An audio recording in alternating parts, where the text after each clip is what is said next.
How much sleep should you actually get? Is there any evidence that more or less is good for you? We're going to break it all down right to how much you should get, why it matters, the stages of sleep. Welcome to Talking with Docs. I'm Dr. Brad Weening. And I'm Dr. Paul Zalzal. People are probably asleep already. They might be. So we're going to talk a little bit about how much sleep you should get. And a lot of people are like, well, I don't need much sleep. Some people are like, I need a lot of sleep. Well, there's some science, like more than 300 studies that actually looked into the amount of sleep that you actually require. Okay. And everybody's a little bit different though, true. It falls in the range of somewhere in the 7 to 9 hour range. Okay. So less than 7, bad. More than 9, bad. Particularly, is that what the evidence is saying? Yeah, so particularly less than 6, they've shown that this increases your risk of diabetes, obesity, heart disease, and even premature death. So getting short sleeps for a prolonged period of time, like we did in med school and residency, ironically. I was going to say the hypocrisy here is the elephant in the room. Yes. We have gone through big chunks of our Not lives. Hippocrates. No. Hypocrisy, I know, yeah. It's very close. We took the Hippocratic Oath. Yes, as to not sleep. But we really have put our bodies through the ringer in terms of lack of sleep over the years, and that's wrong. So yeah, so less than 6, really bad. So the other thing that a lot of people would be like, what's the big deal? What if I sleep 10 hours, 11 hours? So this would be different for teenagers, they need more, and actually younger children and even babies need more. So we're not talking about them, we're talking about adults. So greater than 9 hours increases your risk of all these diseases as well, but also maybe a sign that there's something else wrong with your health. So general health conditions as well as maybe your sleep hygiene's poor. And we're going to talk a little bit about ways to optimize or increase the quality of your sleep. And of course, that's one of the problems with the observational studies if you're looking at sleep, because people who you say, oh look, people who sleep less are less healthy. Well, it might be people who are less healthy sleep less because their poor health is interfering with their sleep. And there haven't been a lot of good randomized controlled trials. It's obviously hard to do. That's a tough one. Okay, here you get 4 hours sleep, Jim. Yeah. Dang, can I move to the 10 hours? Do you know, I say Jim a lot, and actually one guy the other day said, I felt like you were talking to me because you're like Jim, 71-year-old male. He's like, I'm Jim, I'm 71. Lay off, Jim. Poor Jim. Sorry, Jim. Shout out to Jim there. Okay, sleep. What's the deal though? Why is it so important? What happens to our bodies during sleep? Okay, so the main thing is that it helps restore and improve the function of our brains. So our brains are working very hard constantly, but when we sleep, this is what allows us to get rid of some of the toxins, to consolidate memories, those kinds of things, as well as it has impacts for our immune function. Just like our gut microbiome kind of affects everything, sleep affects almost every aspect of our life. It affects our metabolism, our hormone circulation, so it really plays a role in almost all aspects of our health. Tissue regeneration. So you've given me a lot of information there. Let me sleep on it. Yeah. Well, that's where that comes from, right? You've taken in a bunch of information. You don't want to make a decision. You sleep on it, make the decision tomorrow. And also when you're studying, I tell this to the kids when they're studying for exams and things like that, you got to sleep. You feel like, well, if I should stay up all night and study. But if you do get to sleep, you're going to consolidate all the stuff you just learned earlier in the day. Yeah, I wish I would have done more of that. Okay, so sleep has some very specific stages. Yes. So this is stage 1, stage 2, stage 3, which are non-REM sleep, and then there's REM. Kind of gets its own category. Good band, Love Michael that Stipe. And what's interesting is that you typically go from stage 1 to stage 2 to stage 3 to REM, but it doesn't always go in that order. Sometimes you can bounce forth, but a total cycle of sleep usually takes about 90 minutes. So stage 1 is that super light sleep when you're actually falling asleep. And they say that when you're in stage 1, your muscles start to relax, and you sometimes will appreciate a sensation of falling because of the lack of muscle control. And this is why people are falling asleep in stage 1. That's right, hence the term falling asleep. Very interesting. Stage 2 is a slightly deeper sleep, more restoration, more memory consolidation, more regeneration. And then that leads into stage 3, which is your deepest sleep. I used to think REM was the deepest sleep until we started researching this video, and it turns out 3 is the deepest sleep. Yeah, three is the deepest, and then the rapid eye movement is where kind of more complex functions in our body start to happen. But in stage 3, you don't want to be woken up from really stage 3 or REM, because if you wake up in stage 3, actually you feel groggy, and you have what's called sleep inertia. So you wake up not rested, groggy, sometimes confused, disoriented. You don't want to wake up in This stage happened 3. to me last night. I was on call. I got a call at 1 in the morning. I think I was in stage 3. I was missing calls in the day, so I turned my phone. I'm like, is the ringer too low? Yeah. So I turned it way up before bed, and then lo and behold, at 1 in the morning, the thing went off. It was like a air siren. I'm trying to turn it off. The phone's flying all over the place, trying not to wake up the whole house. But I was so out of it because I think I was in like 3rd stage of sleep. Probably, and then you feel groggy. So you do fall faster into those deeper stages once you are deprived a little bit. Yes. But they did some not ethical anymore studies back in the day where they watched people sleep and had like EEG monitors and stuff so they knew what stage they're in, and then woke them up during like stage 3 in REM and persistently deprived them, and it actually can lead to severe mental disturbances up to and including like psychosis. Yeah, that's a cruel experiment. Yeah, so we're not allowed to do those experiments anymore, which is a good thing. But we did learn that if you deprive a lot, it's just really not good for your health. Right, okay, and then REM, the other thing about REM sleep, that's where most of the dreams happen, when you're in your REM sleep, right? Yeah. And so your body's actually kind of paralyzed during that because you don't want to act out on the things you're dreaming about. So there is kind of a paralysis that happens during REM sleep. Right, and so we talk about like waking up naturally, like why does it happen? So a lot of it relates to our circadian rhythm, and obviously as our lives have become more technologically advanced, we rely a lot less on the sun and the moon and that kind of stuff, but our bodies still have an internal clock.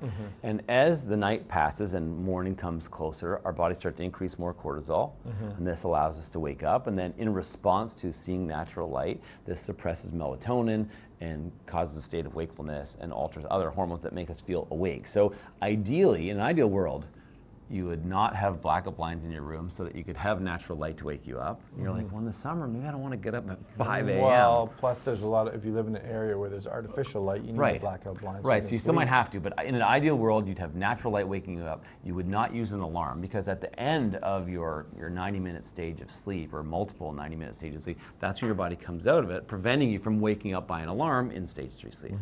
Well, the phones now, too, you can set so it lights up to wake you up. Yes. And you think the phone could sort of detect your deep sleep? I know my watch does, and then sort of turn off the ringer. That'd be ideal. That doesn't happen. And one other side note is that ideally you want to sleep the same amount all the time.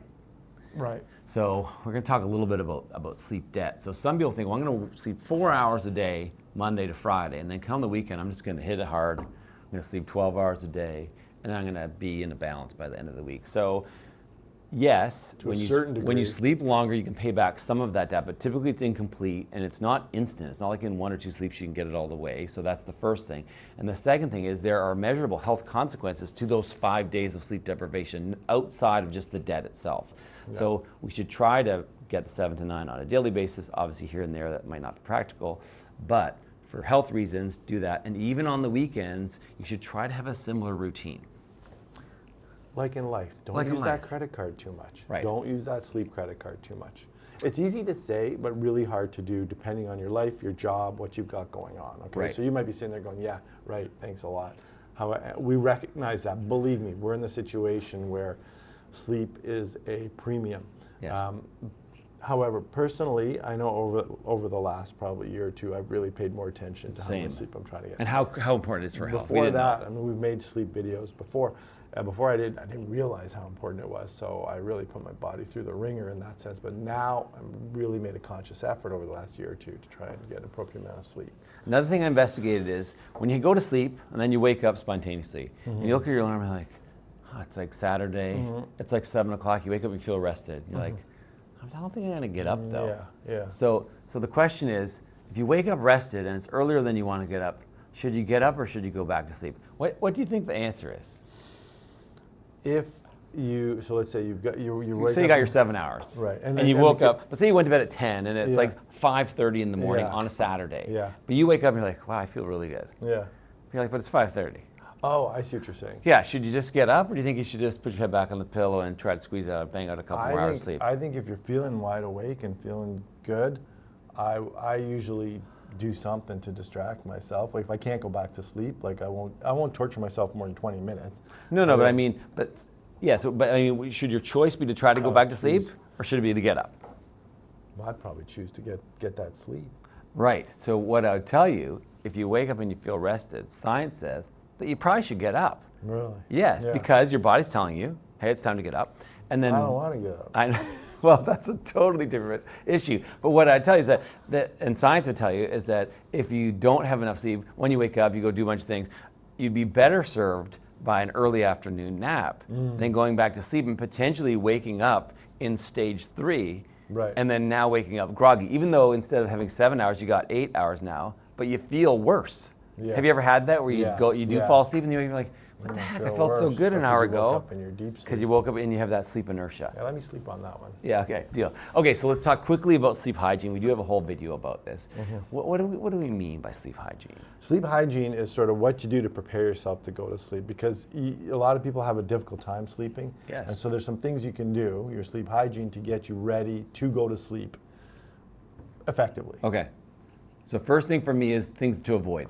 So caffeine, like 8 to 12 hours before you go to sleep, which is a very long time, and people are going to be shocked and think we're making a mistake, but it's real. A long, long time. Avoid heavy meals before bed, and then avoid a lot of stimulation. So like even exercising close to bedtime is not a good idea, as well as lots of light. Yeah. So blue light, to be honest, there's some mixed data about blue light right before bed, but I think generally speaking, reducing screen time, TV time, that kind of stuff before bed is a good idea.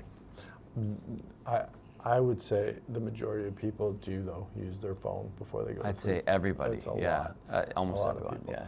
Maybe leave a comment if you are on your phone right before you go to bed. This video is sure to put you to sleep. It's putting me to sleep already. Other things you can do is... It's putting our producers to sleep. They conked out 20 minutes ago, so we're not sure who's going to stop the camera rolling. That's right. Cold, dark room, I think is important. A lot of people don't appreciate that your room needs to be cold. That helps you sleep. If you live in a place where it can get cold. Right, of course, obviously. But you're gonna have worse sleep if it's hot outside or muggy. A dark room, obviously, if you need blackout blinds because of external ambient light, that's an issue. And then comfortable mattress, obviously. Yeah. Anything else? I am really sleepy. I'm not gonna lie. Right now after last night. This is like timely video. It is perfect. Okay. Timely video. That's it. That's sleep. I think that's it. The take-home messages I would say are, one, sleep is way more important than we ever knew. We're really starting to appreciate that sleep is really, really important for your health. Aim for 7 to 9 hours, if you can, 7 to 9 hours. Try to have a regular routine, not only the time you go to bed, the time you get up, your sleep habits before.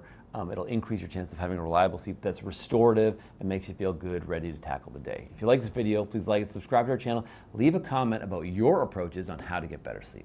And remember, you are in charge of your own health and how much you sleep. We'll see you next time.